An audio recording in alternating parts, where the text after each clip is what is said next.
Welcome back. You're still watching Daybreak on this 9th day of May 2023. In studio, I have Dr. Agnes Wahome from CUPS, and also I have one Geoffrey Monari from the Universities Fund.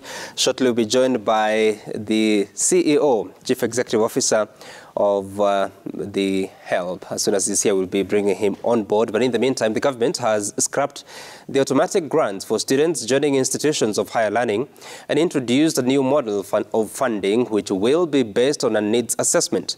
Speaking in State House, Nairobi, last week on Wednesday, the president said that under the new model, students will be categorized into three ranging from the most needy to the less needy, with the government planning to fully sponsor the education of the most vulnerable students, who make up 29% of those joining university and TVETs this year. President Ruto also announced that the government will increase funding for universities by over 30 billion shillings in the next financial year as part of the efforts to help the cash-strapped institutions to stay afloat. Watch.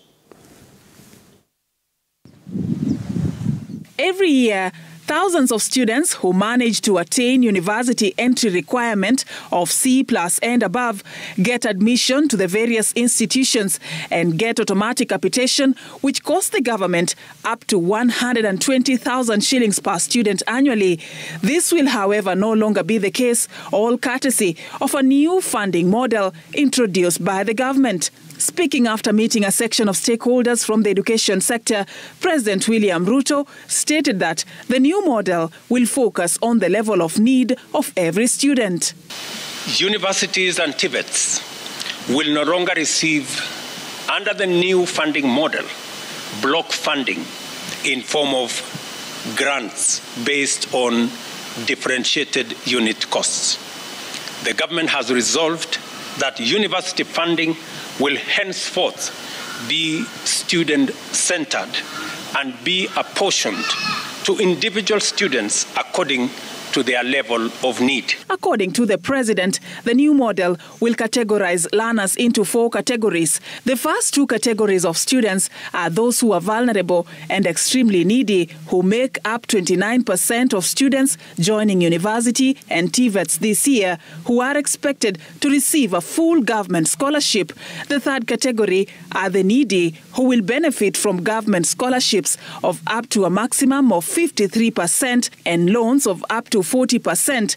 Their households will only pay 7% of the total cost of their university education, while those joining TVETs and fall in this category will receive government scholarships up to a maximum of 50% and 30% in loans. Their household will pay 20% of the cost. The final category are the less needy students joining university, to be funded through a government scholarship of up to a maximum of 38% of the cost of the program and 55% in form of loans. Their households will pay only 7%. For those joining TVETs, they will be funded 32% for government scholarship, 48% for loans, and their households will pay 20% of the cost. In our TVET institutions, 42,000 students this year will equally be funded fully by the government of Kenya. Their parents will contribute nothing. Students will be required to apply for the government scholarship, loans and bursaries under the new funding model, which the president says is geared towards leaving no one behind. The funding shall be through government scholarships and loans. For the first time, students whose households are at the bottom of the pyramid shall enjoy equal opportunity in accessing university and TVET education. The president also termed the huge debt burden and reduced capitation as some of the biggest contributors of the financial crisis in institutions of higher learning. Most of our universities are sagging under a heavy burden of huge debts arising from unpaid staff salaries, unremitted statutory deductions, pensions, SACCO dues, bank loans, and unpaid suppliers.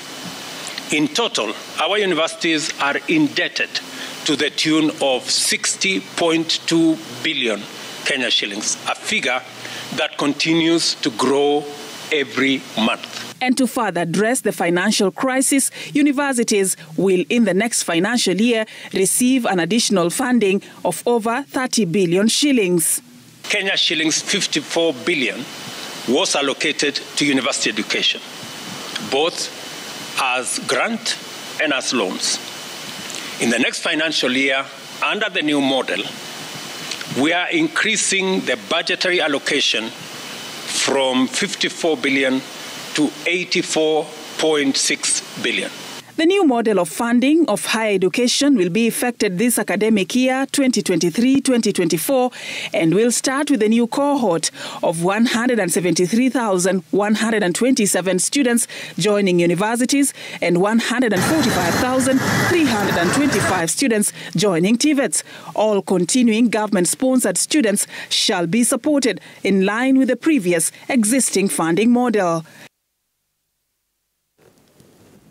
All right, and I have some of those persons that were at State House on that very day. Dr. Agnes Wahome from the Kenya Universities and Colleges Central Placement Service, COOPS, and Geoffrey Munari here from the Universities Fund. Let me begin with you because you tell me that this is your first time on Citizen TV. And first of all, I mean, tell us about the impact of this model, especially to the universities. We know the president is talking about increasing the allocation to 30 billion, by 30 billion shillings. How has been the situation? At a time that we hear reports of 60 billion shillings in debt, what is the exact status of universities as we speak? Thank you, Sam, for having me. Indeed, it's the first time that I'm here. We currently have a crisis in our universities. Most of them, as you've been reading from the Auditor General reports, most of them are technically insolvent. Therefore, that tells you that there is a huge challenge in terms of how do they pay the debts that they owe. As we speak, as the President said, the debt that has been accrued to date is 60.2 billion, and it's growing every month, which means if we do not do anything soon, then we will have a problem. And this is really affecting the quality of university education. Right. This has come about because the model of funding that has been there since 2016 has been the maximum differentiated unit cost, where the government was supposed to give 80%, and the household plus help was supposed to give 20%. However, over the years, we have seen this dwindling from 66%, that is the highest that the government was able to give in the year 2017-18, to the current financial year where the percentage is 48.1%. This giving a strain to the resources at the university, and which has affected the quality. That is the status of the current university funding.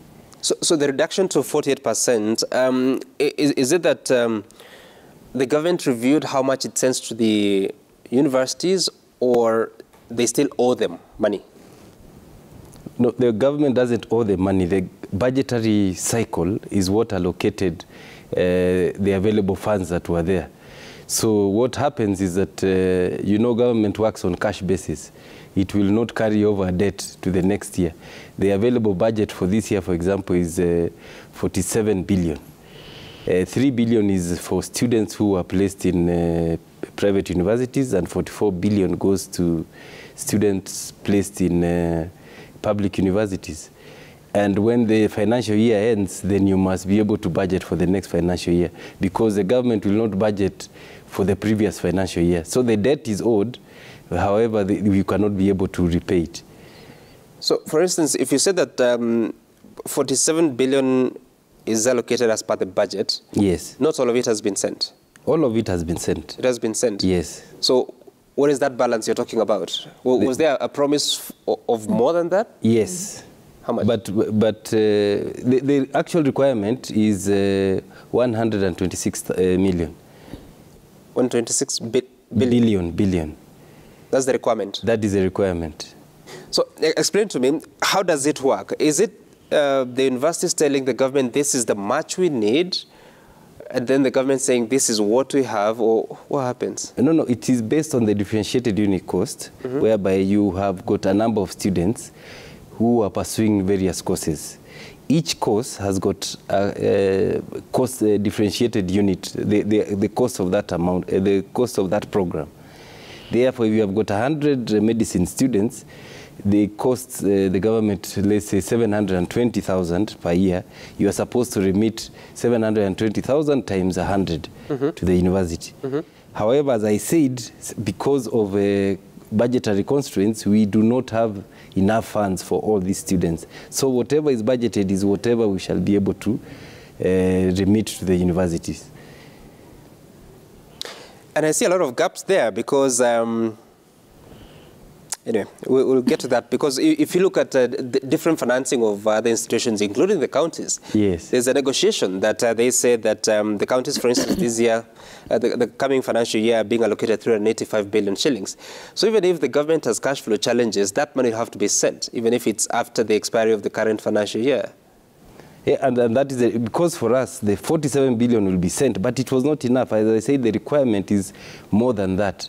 It is 126 billion. However, it is not budgeted for. What was budgeted for is 47 billion, which is remitted. Okay. Whatever is budgeted for is fully paid for by government.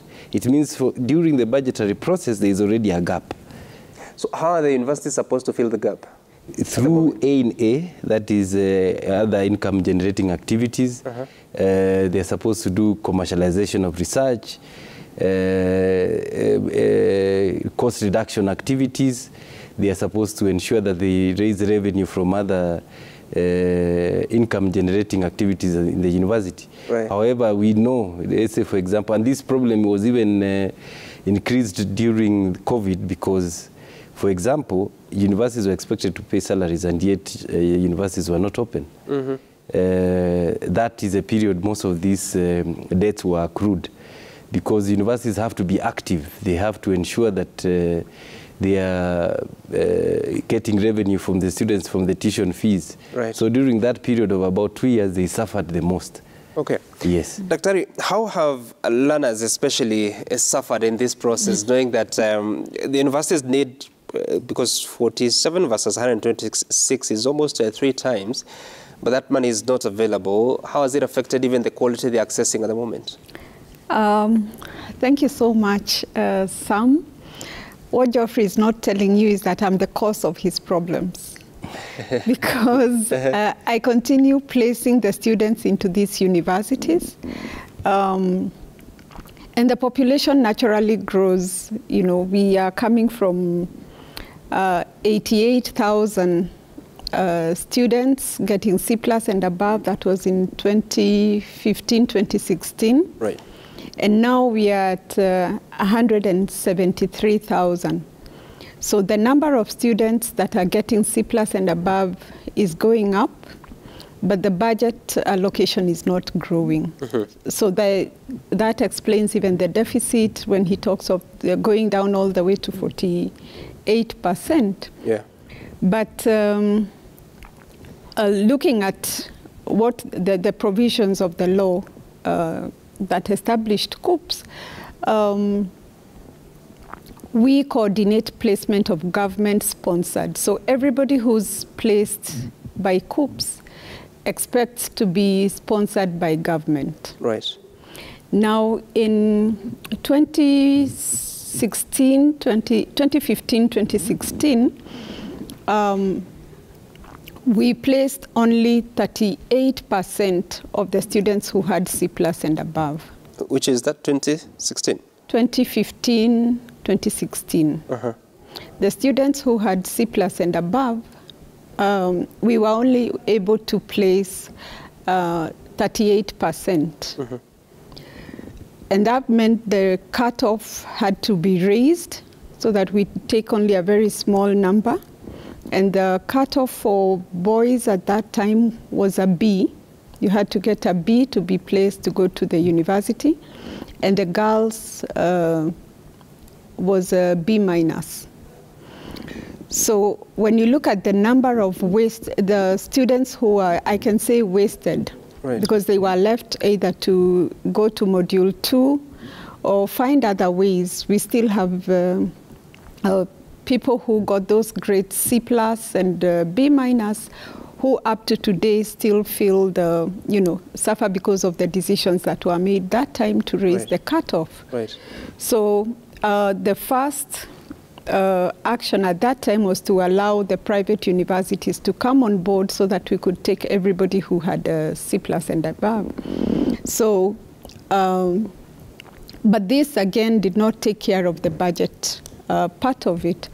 So when we look at the Constitution, we say every Kenyan has a right to education, and it is the responsibility of government to provide this right. Mm-hmm. When we look at now the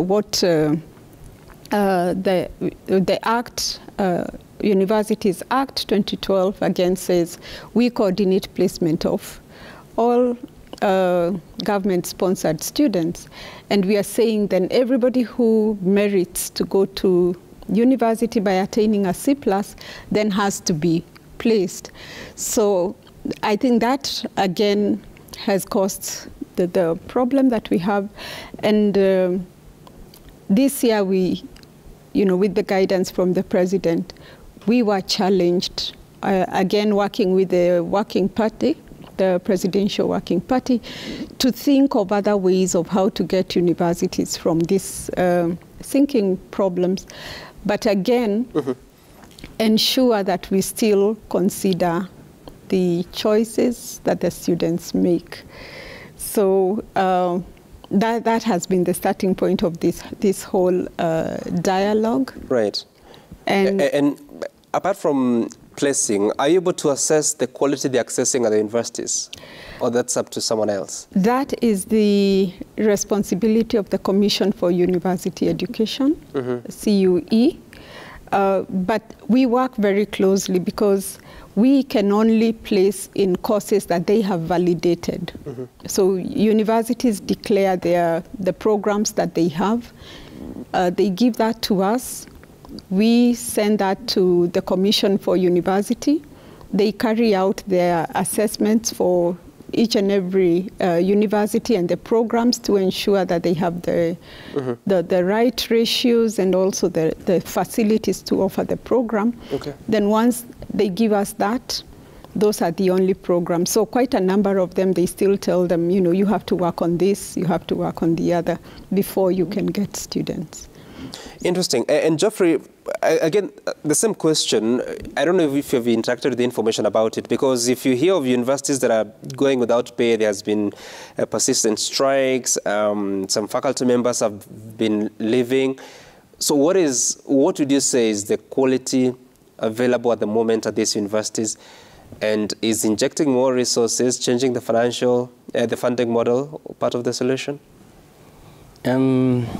To answer your question, I want to give a perspective in terms of how long this has taken for this change to really happen, because the funding model was actually changed 34 years ago. That is 1989. That is when the current funding model was brought into place, with a little tweak in 2016-17 when the DUC was brought in. Mm-hmm. So to answer your question, you can actually see that what was working 34 years ago may not work today, and hence the need for this change. And the Presidential Working Party actually went around the country and got views from Kenyans saying that they want to ensure that the quality of education for the students is maintained. They want to ensure that the universities are stable so that they can be able to give the right quality education. Mm-hmm. You will not expect anyone to be able, even a lecturer, to give quality education if they have not been paid, or if they are being paid. The university is paying 60% of salaries every month. Mm-hmm. Which means that even your statutory directions are not there. There are lecturers who are retiring to poverty because their pensions have not been submitted over the years. So you can imagine the sort of pain and agony the staff members are going through. And that will naturally be transferred to the students.